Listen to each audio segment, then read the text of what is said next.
Assalamu алейкум құрметті көрермендер. Алдыңғы видеода айтқандай сауын сиырларда үнемі кездесетін маститті қалай емдеу туралы ең жақсы рецепттеріммен бөлісетін боламын. Видеоны бастамас бұрын лайк басып, арнаға жазылып қоңырауша белгісін басуды ұмытпаңыз.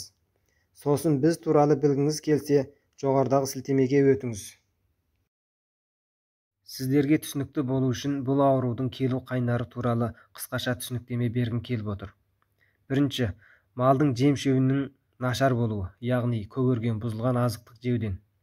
Екінші, тұрған ортасының тазалығының нашар болуы, яғни саз-балшық жерлерде жататындықтан. Үшінші, туыттағы қате іс-шаралар, яғни туу кезіндегі қолмен көмектесу арқылы болған қателіктер. Үшінші, сыртқы ортаның әсері, яғни желінің сыртқы ортада қатты бір нәрселерге соғудан пайда болған.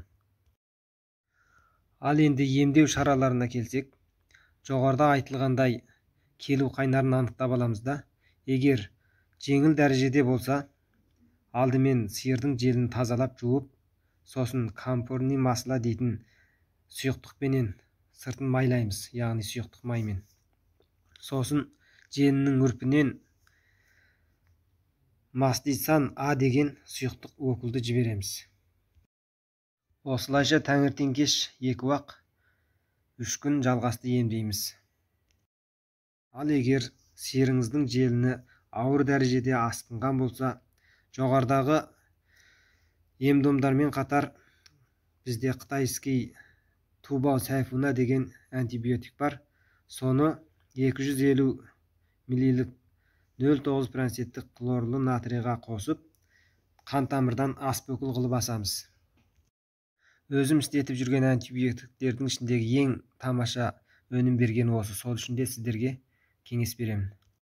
Егер сіздерге осындай дәрі-дәрмектер керек болса, төменде нөмірін қалдырам, хабарласып заказ берсеңіздер болады. Видео ұнаса лайк басып, арнаға жазылып, достарыңызбен бөлісуді ұмытпаңыз. Малды болыңыз, жанды болыңыз, көргенше аман сау болыңыздар.